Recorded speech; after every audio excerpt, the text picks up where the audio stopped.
Okay.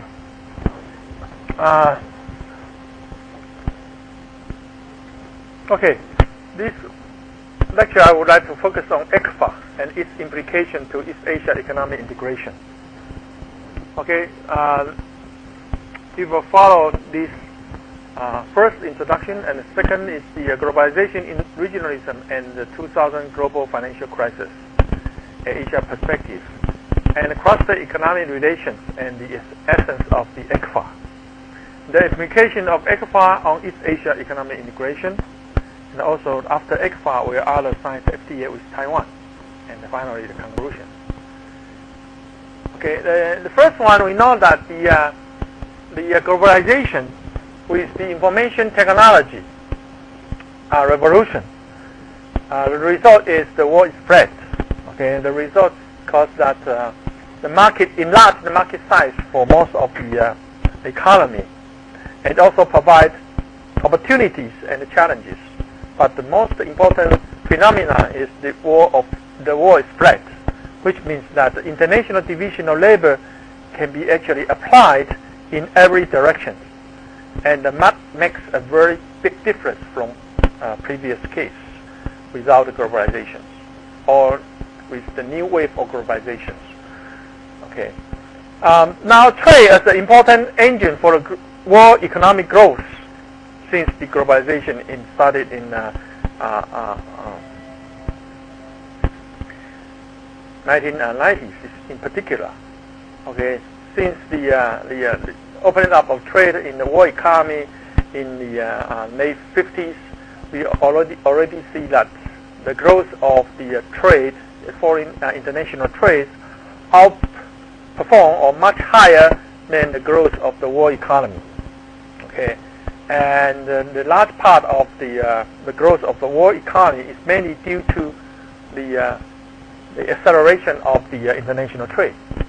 So now trade is considered as a very important engine for the growth of the most of the economy in the world. So, and the globalization actually accelerates the international trade. Not only trade in commodity goods and commodity, but also in capital mobility as well as the labor mobility. Okay, so these, in all these different aspects of the globalizations, it facilitates the exchanges, reduce the transaction costs. In particular, the cost of tariffs also reduced due to the free trade promotions. So that eventually lead to the so-called World Trade Organization established in 1995. Okay, and the major aim of the World Trade Organization is to provide the free trade for the international economies in global perspective. Okay, but however, okay, after the establishment of the World Trade Organizations, we are encounter several setbacks in the conference or meeting of the World Trade Organizations. Because an important ingredient of the World Trade Organization is to implement the so-called most favorable nation clause. Okay, which means that any member of the WTOs, if you have any agreement with other members, that agreement or that kind of trade FTA or free trade agreement will apply to all the members in the organizations, and that is what we call most favorable nation clause. And under that conditions, it's actually the major purpose for this is to facilitate the transactions among all those members, because once two members sign an agreement, all the rest of the members in the organization will also apply to that specific treatment. So they can also take the advantage from that. So that's the base ideal world that everyone benefits from others, right? But however, due to the slowdown in the progress of negotiations among things such as trade in services, such as trade in agricultural products. They are much more difficult in reaching some international-wide standards. And a lot of emerging economy or developing countries actually suffer from this kind of trade liberalization, in particular in agriculture sectors as well as in service sectors. Okay, and for example, in agriculture sector, the United States is very competitive. They are using this automatic machinery and also large-scale plantations. The cost is relatively down, such that majority of the developing country is not capable to compete with those advanced countries such as the United States, for example. And not to say about the service sectors. Okay, advanced countries are much more stronger in service sectors, and they actually set the standards. And therefore, we see these kind of objections and the ways against the WTOs. So the process of WTO is good, but however, it progresses very slowly. Okay, so under the dissatisfaction with those process, and also due to the financial crisis. Okay, so a lot of regions try to actually establish a closer tie within the region. So we have the so-called regionalism, regional trade agreements or FTAs, which is emerging and becomes more and more relevant because it's easy to talk about the agreement between two countries or a group of countries only, and their condition only applied to the groups only. Any countries outside the groups, they cannot actually apply these kind of arrangements. So in that sense, then it's very close to a specific members only. Okay, it's different from the World Trade Organization. So sometimes if two countries, we call it a bilateral trade agreement. It's bilateral means that only the agreements only apply to the two countries who sign the contract or sign the agreements. Or plurilateral in the sense that it's more than two. Okay, but however, it's still confined to a specific group. Okay, so we see that the emergence of the regionalism, okay, so-called bilateral trade agreements, becomes more and more popular since the late 1990s, especially in Asia after the 1997 financial crisis in Asia.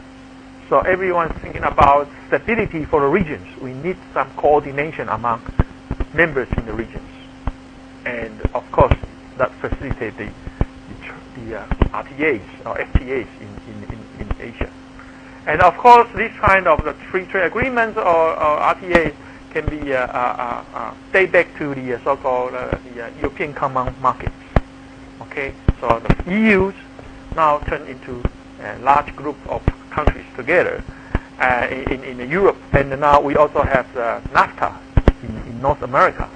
We have the United States, Canada, and also Mexico. In Asia, we think of this kind of institutional arrangement, but we are forming.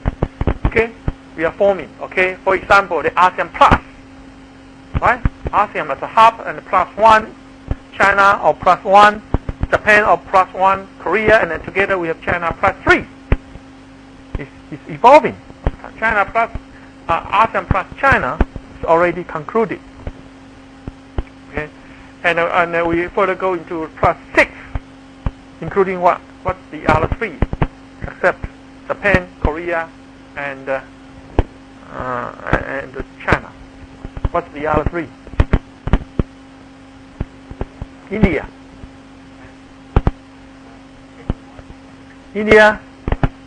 No Taiwan. Yeah, that's the problem. No Taiwan so far. Australia, New Zealand. Okay, Australia and New Zealand. Okay, so that process is growing. Okay, the so-called bilateral, plurilateral, of course, multilateral is the final goal. Okay, so a lot of the people worry about this bilateral regionalism. Okay, they think that the bilateral regionalism will create the so-called spaghetti ball effect. It's complicated, twisted together. Spaghetti, right? Like a ball of spaghetti. It's too complicated, connected to each other, and it makes things more complicated. So some think that this regionalism may break down the WTOs, okay, and makes the WTOs becomes harder to establish or accomplish. Okay, but in my view, and to some people also believe in that, is that these two is not competing to each other. Actually, they help each other in the sense that regionalism can be an important building block for multilateralism. Okay, if you have bilateral or plurilateral agreements among different countries, eventually they will unify into a more harmonious institutional arrangement among those countries. Eventually, so I personally also believe that regionalism or bilateral or plurilateral FTA can be an important building block towards the final multilateral stage of just as claimed by WTOs. So in that case, I'm not worrying about the burgeoning of the FTAs or RTAs in the regions. Okay, I consider that as a good sign. Eventually leads towards the idea of multilateralism. But in any case, in Asia, an important process is running is so-called ASEAN Plus, okay, process. But unfortunately, no Taiwan. Okay, either in 1, 3, or 4, any process, even Asia Plus 6 plus 2, two big brothers, Russia and United States. Also consider, as you can see, United States consider back to Asia again. Okay, so as you can see that Taiwan is completely out of the picture, and that's the problem, of course, for Taiwan. And what happened, especially an important implication, is after the global financial crisis in 2008. And the major problem, of course, is that this is started in North America, especially in the United States, right? And it starts from financial sectors first. But it actually triggers the so-called profound effect on the real sector eventually. Okay? And that process, of course, is due to what we mean by credit crunch, and also wealth effect. Okay? Reduce the income of the general peoples, and therefore that leads to the decrease in their purchasing power. Okay, and it is also so strong, the financial sector, that eventually leads to the real sector decline or slowdown in the real output. Okay, and the major problem, of course, is that most of these Asian countries suffer severe recessions after this financial crisis, even though that the financial crisis was triggered in the West. But however, it has a severe negative effects in the East, especially Asian countries. And the major problem is because most of the countries in Asia all adopted the so-called export-oriented trade policy. Okay, and the major driving force for their economic development is to encourage or increase exports to stimulate domestic economy. Okay, but this time the valuation games won't work for everyone in Asia. So we see that due to the credit crunch and the wealth effect, the demand for Asia products declines significantly. Right? So it has a negative effect on Asia's exports. And usually we use the devaluation to fight for the decline in exports, right? But this time it won't work. It won't work. Why? Because if everyone devalues their currency, it's not going to help everyone. If everyone devalues their currency by pursuing the so-called devaluation gain, then nothing actually changes. Relatively, between different countries' currency remain the same. Okay, so relative price won't change, or the nominal exchange rate, relative price of the so-called real exchange rate may not change. Therefore, it will not stimulate domestic market exports. And the second thing is that because it's mainly due to the so-called income effects through the credit crunch and the wealth effect. Therefore, it is mainly due to slow demand. If demand is slow, then even though you make your price cheaper than before, still it cannot stimulate demand because due to income effect, slowdown in their income and a severe decline in their income, therefore they cut their demand or they cut their consumptions. And therefore, even you lower your price, it's not going to increase much of your product demand. Okay?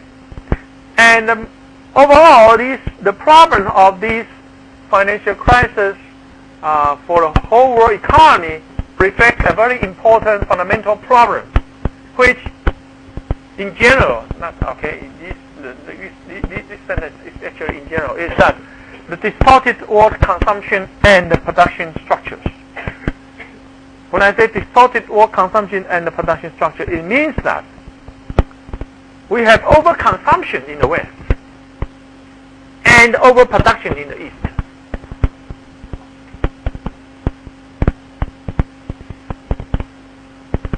Okay?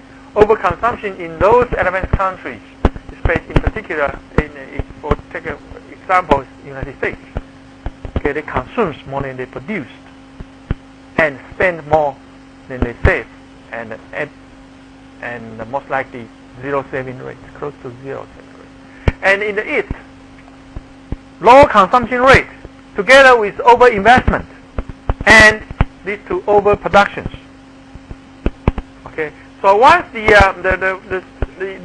West has the strong consumptions, then you can keep exporting, no problem. And through exporting, then you earn more, and then it increases the demand for your output. Therefore, it meets your overinvestment.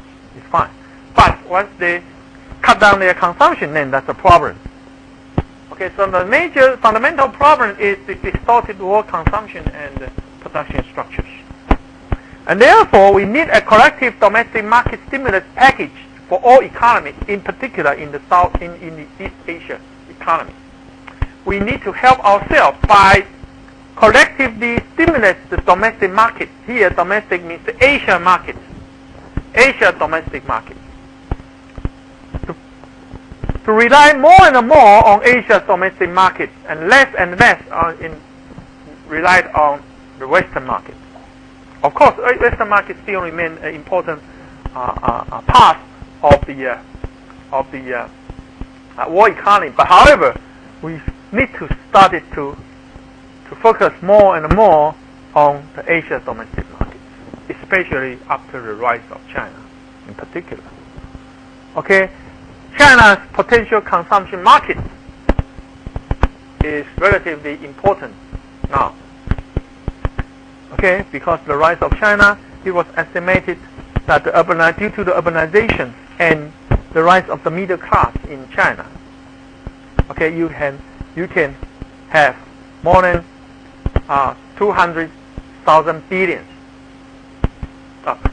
200 billions. No, 200 billions. 200 million. Okay, over 200 millions of middle class in the next 5 years. And that also creates housing, healthcare, and the need for education. So it's a big market. It's a big potential market in Asia, in particular in China. So we should have a collective move to stimulate and focus on the domestic Asia markets. In particular, Chinese market in the future will be a driving force to consolidate the aggregate demand in Asia. Okay, and that is why also it creates a very important from Asia's perspective is that we need regional cooperation. Okay, we need a regional cooperation. to consolidate the Asia domestic market first. Rely more and more on our domestic markets instead of on export. Okay, and of course, very important for having our own domestic market is that the advantage of developing the Asian brand name products by ourselves. Okay, now today, even in Asia, we have a lot of exports to America, in North America, or to Europe. Most of this product actually is original equipment manufacturing products. You only do some semi-final products or parts of the components during the assembly. It didn't actually carry out any brand name in Asia. It's limited. Okay? And therefore, we have to, and the major problem is that because the major consumption market is in the West, and therefore, it's not possible to develop your brand name by yourself if you are serving foreign markets. If you have your own domestic market, then it's possible to develop your own brand name. Okay, so we should take this advantage of global financial crisis to change the twisted world consumption and production structures. And from Asia's perspective, we should try to consolidate Asia's domestic market. Okay, and that provides the possibility to create Asia's own brand name products. That's the major problem, the major issues, implications for Asia. And as you can see from here, China's household consumption. Okay, China's household consumption is keep increasing over time. That's what we call the Asia domestic market. This is the urban household and rural household. This urban household, rural household. Okay, so you can see that it's almost here below before 90s. So, but here it keeps increasing, and it still have a large room to increase. Why? Because consumption rate. The consumption rate for the whole Chinese economy, okay, somewhere around 35%.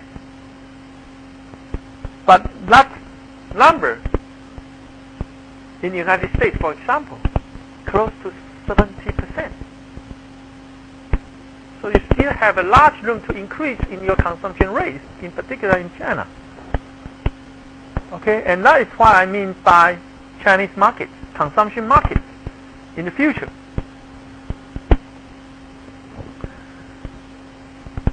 And how about this cross-strait economic relation and the essence of ECFA?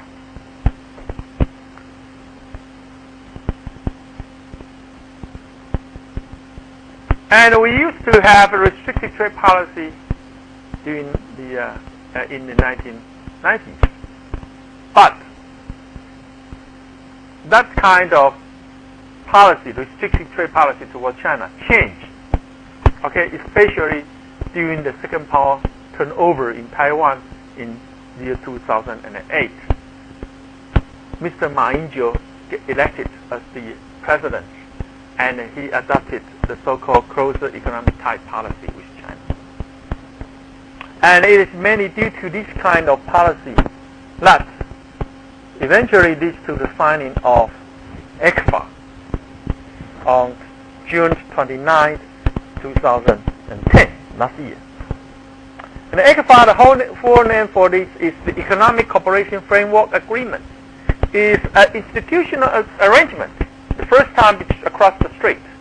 Even though from the past 20 or 30 years, since the early 90s, so about 20 years since early 90s, the accumulated investment about 80%, 80 billion.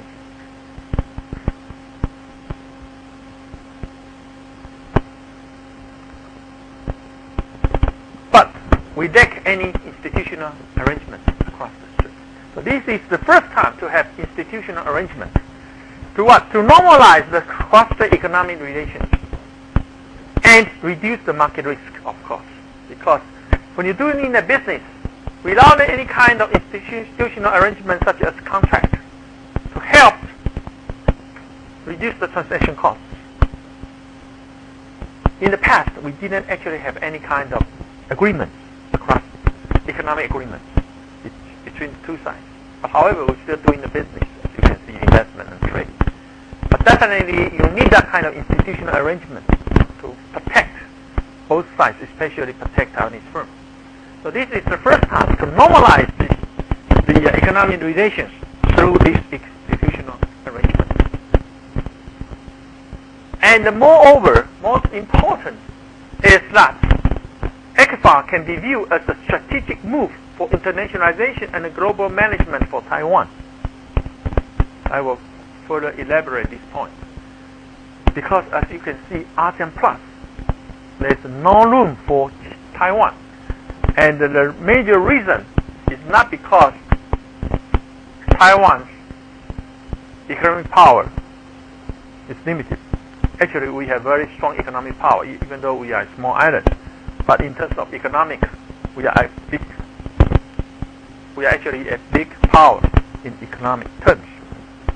But the major problem is that we have a tension, especially a political tension across the strait. Therefore, we, in the international organizations or in the international diplomacies, we do not actually have any formal type or formal agreements with any countries in the regions or in the rest of the world. And the major problem is because China against it. Okay, so it is important to maintain a harmonious relationship with China, such that we can make a breakthrough from China then to our neighbors too. So it is a strategic move for internationalization and global management for Taiwan.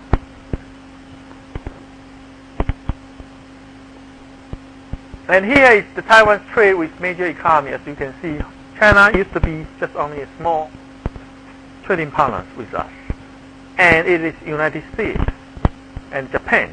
United States is for export markets, Japan is for import markets. So you can see these are two major countries or trading partners for Taiwan. But China started to increase now, it becomes the largest trading partners with Taiwan. Okay? And Japan and Korea still remain important, but however, their share in our exports actually smaller, much smaller than our share with China. And if you take Hong Kong into account, because about Hong Kong's exports, I think about 2/3 of Hong Kong's exports is from Taiwan to China. 2/3 of Hong Kong's export to China, okay, is Taiwan's indirect trade to Hong Kong to China. Okay, so if you take these two together, actually, China, you include Hong Kong, will be about 40% of our exports, of Taiwan's export today to China. So you can imagine how important are our trade relations with China. And this is approved Taiwanese firms' investment in China. Okay, so the trade is pretty clear, it's increasing over time. So the accumulated amount of the approved investment in China is about 80 billion. And this is the per case of investment, which means that the investment divided by the number of cases. And you can see the per cases is also increasing significantly, which means that each case of investment in mainland China becomes more and more capital intensive. The amount is much, much larger, more capital intensive. Start with the labor intensive and then towards more capital intensive investment. And our investment in China, according to areas, you can see that the Huadong, this is the coastal area. Okay, Okay, coastal area, especially Hong Kong, Jiangsu, Zhejiang, Guangdong province, and also including Fujian, the coastal area. Okay, follow this is the coastal area, and followed by the Huazhong. Okay, Huazhong Beach. Okay, so the coastal area is the largest area to start with. For example, Pearl River Delta, and also Yangtze River Delta. These are also on the coastal areas. And the share of investment in manufacturing industry to start to begin with, almost 100% of our foreign investment in China is focused on manufacturing industry. Steel today still remain the largest one, that about 80%, over 80% still in manufacturing. But however, you can see the declining trend of the investment in foreign manufacturing. Okay, and that means that the increasing trend of investment in service sectors, especially after 2001, the accession of WTO, China's accession to WTO. Okay, that also triggers this decline in manufacturing and with the increase in service sector, aiming at the Chinese domestic market. So we can see that the trend towards still remain the manufacturing sectors is the largest one, and that is mainly because we have the cross-trade division of labors. Okay, so to make best use of division of labor across the strait, manufacturing industries. That's why we have a strong manufacturing industries investment in China.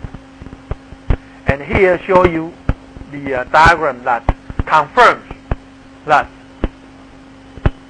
through the trade specialization coefficients. This is the formula for constructing this index. But the important thing is to see that we have only horizontal is the year calculated for the year 2000, and only vertical is for the 2008. So we would like to see the evolution from 2000 in 2008. What changes the cross-strait economic relations? And this is the 45-degree line. 45-degree lines. If any points located on the 45-degree line and above 0.5, means that actually is a kind of division of labors across the strait. It's a division of labor across the strait. Okay? Above 0.5. And as you can see that most of the manufacturing fall in here for 2000, okay, above 0.5, right? About 0.5. On average, the manufacturing, this is the average for all the industries. On average, it's somewhere close to 45-degree line, and it's above 0.5, and in 2000, and also above 0.5 in 2008, right? So for overall, for looking at the manufacturing, it actually represents that there is a division of labor across the strait between Taiwan and China. But however, if you look more closely, most of the majority of the industry fall into this part, not on the upper part, but in the lower part of the 45-degree line. What does it mean? It means that it used to be having a strong division of labor in the year 2000 and in the year 2000. But however, that drops, right? You fall into here. If you fall into here, it means that it becomes stronger over time. But if you fall into the later part, it becomes weaker over time, which means that division of labor across the strait is weakening over time. And that gives us as warning regarding about Taiwan and China, and that we should take serious consideration about it, because this is before year 2008, okay? Because at that time we didn't actually have any formal agreements between Taiwan and China, and because there's no legal protection or formal agreements to protect Taiwanese firms, okay? and therefore we cannot make the best use of division of labor across the strait. If we have this kind of institutional arrangement, then we can make the best use of allocating resources across the strait, such that we can maintain some of the best parts remain in Taiwan. Okay, so that is why I'm saying that ECFA has a very important is to think about that by institutional arrangement we can have a better protection for our Taiwanese firms, such that we can make the best use of division of labor across the strait. Because from past experience, we did have the division of labor property, but however, that property is weakening. And then the major reason for this weakening is that we lack of institutional arrangement to protect our domestic firms. And that is another important reason for signing the ECFA. So ECFA, for Taiwan, an important message is that as a stepping stone for internationalization is to first strengthen the specialization and distribution of labor across the strait. My argument first, right? And the second one is to target at China's huge domestic market, because in the past we have so many Taiwanese firms. It was estimated, near 100,000 Taiwanese firms in mainland China, and about 1 million of Taiwanese people work in China, regularly work in China. Okay, and China, huge domestic market, is an important market for us in the future. So target at ECFA will be enabled for Taiwanese firms to take the advantage, the first movers advantage to target in Chinese huge market, and also to develop Taiwan as a regional operation center and a gateway for global business.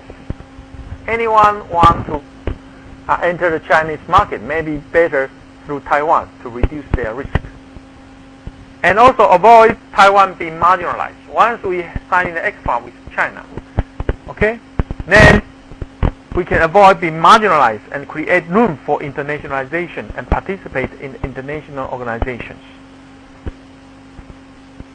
Okay, and later I will tell you actually it's a win-win solution for Taiwan and China, and especially China should welcome Taiwan to sign FTA with other Asian countries. And if Taiwan signs ECFA with China, and that is an important signal to all our neighbors that Taiwan and China has harmonious economic relations. And therefore, if Taiwan can sign ECFA with China, why can others also sign FTA or ECFA with Taiwan too? Because our neighbors, they would like to see what's the attitude of China, and what's the economic relations between Taiwan and China. And ECFA is sending this message to our neighbors in the region that we have harmonious relationships to each other, and therefore the other countries should also sign ECFA with Taiwan or sign FTA with Taiwan, and that will trigger the kind of movements that others will also sign FTA with Taiwan. If other countries also sign FTA with Taiwan, then automatically Taiwan will join the ASEAN process, and that will avoid Taiwan being marginalized. According to different econometrics models, so-called general equilibrium, computable general equilibrium model, or GET models, they all show that as the ASEAN plus increase over time, as the member increase, ASEAN plus 3, plus 1, plus 1, plus 3, plus 6, the detrimental or the negative effect on Taiwan is increasing over time as the size of the ASEAN plus increase. So that is what we mean by marginalization. Taiwan will be marginalized if Taiwan is excluded from ASEAN plus. If everyone is joined into the process and Taiwan still excluded from that process, eventually Taiwan will be marginalized. No problem. Okay? So it is important to have ECFA such that it will promote the possibility to have FTA with others. Okay? then it depends on China's attitudes. Right, as I mentioned. If China say no to all our members, then it's highly unlikely that the other will sign FTA with us. So the problem remains that whether China should abandon others or should against Taiwan to have FTA with others, or should it welcome Taiwan to join the process. And I here propose a win-win solution for both sides. Of course, from Taiwan side, it's clear Taiwan should join the process. But how about from China's side, from China's perspective? So that's it. Will others sign FTA with Taiwan? So let me finish this first. Will others sign FTA with Taiwan becomes a very important issue, right? And my argument is as follows, and that leads to why China should actually welcome Taiwan's signing FTA with others. First one is Taiwan's marginalization will endanger and jeopardize the regional stability and security in Asia. And moreover, it is not in the international interest of the United States and Japan to see that Taiwan be marginalized. As you see that we are actually a very important partner with those two economies, both strategically in terms of economic conditions, as well as the regional stabilities and regional securities. Okay, so if this is the case, then I believe eventually, especially the United States, will have FTA with Taiwan if Taiwan at the risk of being marginalized. Okay, because it's not in the regional interest. And the second one, by far, the ASEAN Plus process is the most successful and acceptable model for East Asia economic integration.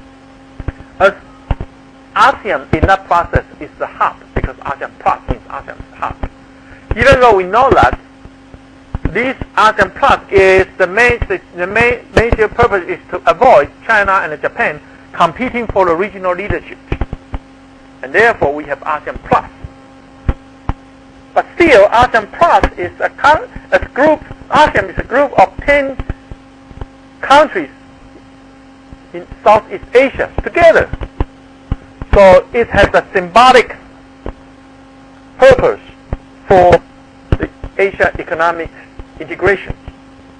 And since ASEAN is the hub, okay, and therefore to enforce ASEAN is to have ASEAN as the hub and sign FTA with most of the economy in the region. If Taiwan only signed ECFA with China, but Taiwan did not have FTA with ASEAN, then it is clear that China will become hub and ASEAN become spoke, because China has FTA with Taiwan, but ASEAN didn't have FTA with China. So actually, China becomes hub. Why? Because we have a saying in Chinese. We have saying that ECFA to China, if ECFA only signs between Taiwan and China, then China just like tigers. Okay, China is a tiger. Okay. China just like a tiger with wings. If China have FTA with Taiwan. Okay, so these two major issues is that from the regional point of view, from a regional perspective, actually the ASEAN members or the Asia's neighbors should have FTA with Taiwan, because it is for regional stability. Okay, it is for the purpose of ASEAN remain the center, not China. Okay, and it is also important to show China as a peaceful rights. Okay, because if China cannot treat Taiwan well, how can China treat others well? Okay, so if China wants to show their their rise is a harmonious rise, a peaceful rise, instead of a China threat to the region, then from this political economy analysis, then China should actually welcome Taiwan to be part of the process, because eventually, through this first and second argument, Taiwan will have FTA with others. If that's the outcome, why not at the very beginning, from the game theoretical analysis, China should actually welcome Taiwan joining the process. Okay, of course, the ultimate strategy for them is to exclude Taiwan from having FTA with others. Only have FTA with China, only, right? That would be the best strategy. But it is not likely at the end because of these two arguments. If this argument is correct, then eventually others will sign FTA with Taiwan, and in that case, then the best strategy, instead of signing EXPA with Taiwan only, maybe to allow Taiwan to sign EXPA with others.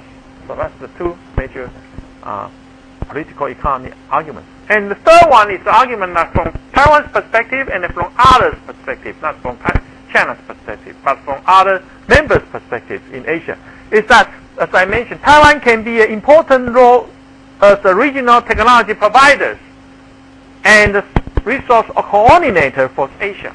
I have been to many countries in Southeast Asia, for example, Malaysia, Thailand, Indonesia, Vietnam. All I found in visiting these countries is that they're eager to get technology to improve their economic structures and technology upgrading. They are eager to learn and to upgrade their technology. But, however, they cannot get it from Korea, cannot get it from Japan. But Taiwan can be a very important technology provider for not the state-of-the-art technology, but the technology that they needed, the so-called appropriate technology for them. And Taiwan can play such an important role. And of course, as a resource coordinator for the region, Taiwan has been doing this so well in the regions in the past. So we can also do this as a resource coordinators among those countries in the regions. And more importantly, also, Taiwan can act as a risk buffer, as I say, for any countries trying to enter Chinese market. And this is what Taiwan can do for the region. And this is also good for the region as a whole. So there's no problem or from this analysis that Taiwan should have FTA with our members or other countries in the regions. So my answer is pretty clear that this should be a win-win solution for everyone in the region to have Taiwan being part of the integration process. And that's wait and see. I believe I'm very confident and optimistic that Taiwan will not be marginalized. Regarding about EXPA between Taiwan and China is that we know that China has implemented the so-called 12 5-year plan. This 12 5-year plan, starting from this year to the next 5 years, is to apply the development of science and technology to transform the economic development strategies of China. The so-called transformation of economic development strategy from the outward-oriented policy towards more and more inward-oriented policy. Okay, and that means that Chinese domestic market will become the growth momentum for Chinese economy eventually. And in that case, then further deepening in industry cooperation between Taiwan and China is a major issue after the signing of EXPA. It's not an issue for trade and investment only. More importantly is towards the so-called industry cooperation. Okay? And this industry cooperation can be mutually beneficial in certain strategic industries such as green energy, electrical vehicle, cloud computing, logistics, and distribution services. These are all emphasized in 12 5-year plan. And this strategic industry is also emphasized by the Taiwanese government. So definitely it's beneficial to both sides in developing these specific industries. And we need further industry cooperations. Okay, it is clear that without own brand name products, China's huge domestic market will become a partition market capped up by those multinational corporations. And it is through the cooperation between Taiwan and China that we can create at least a brand name for Asia in the future.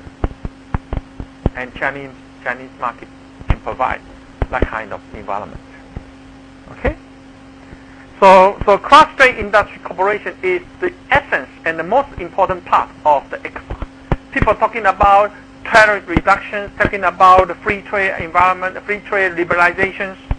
But to me, the most important for ECFA is the cross-strait industry cooperation.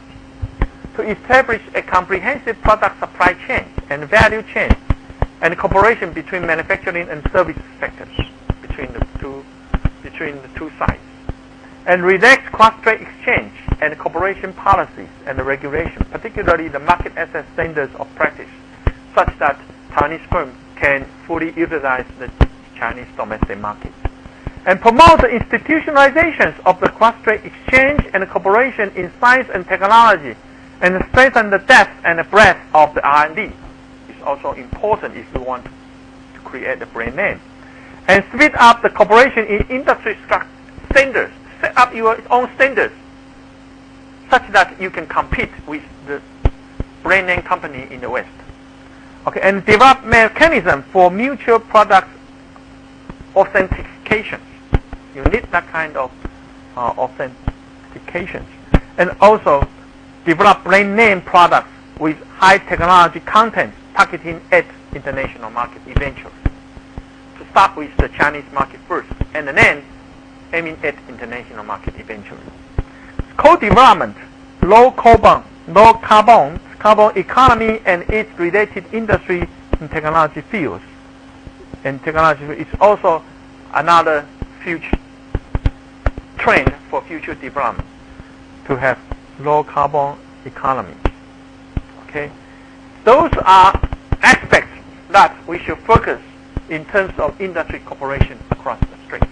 And I believe these provide a potential market for both sides. And more importantly, it provides the potential market for brand name products.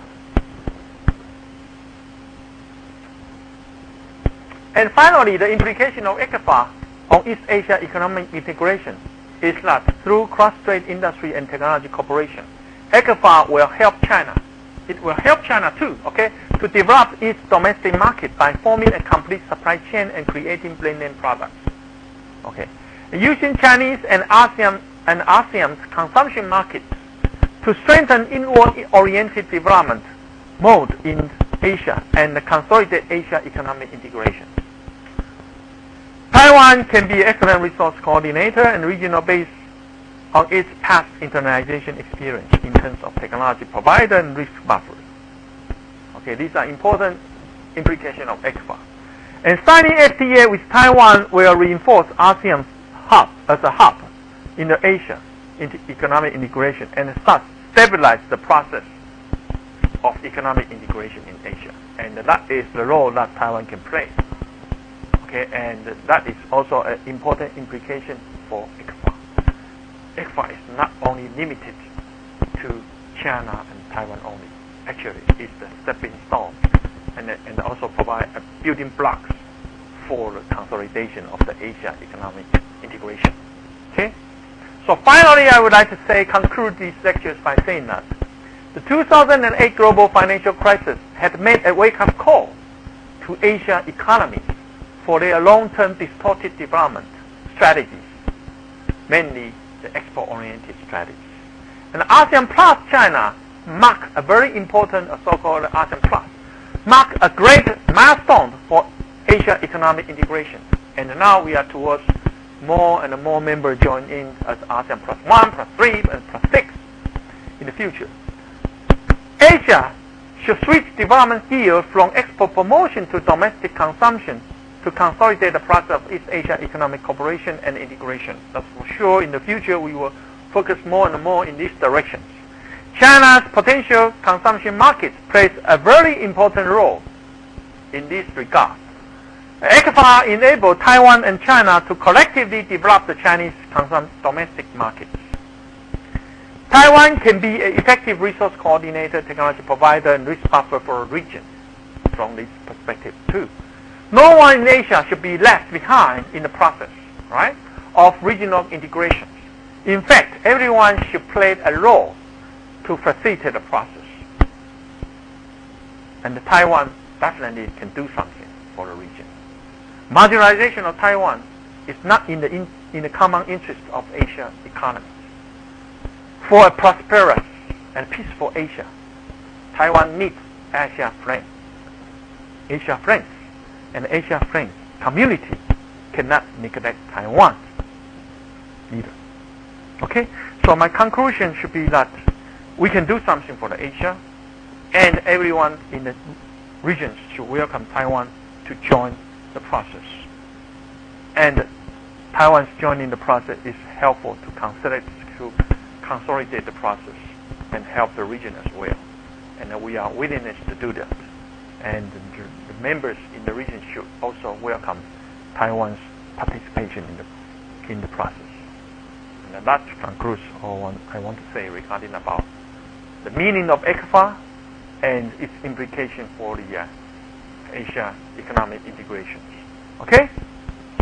So I will stop here.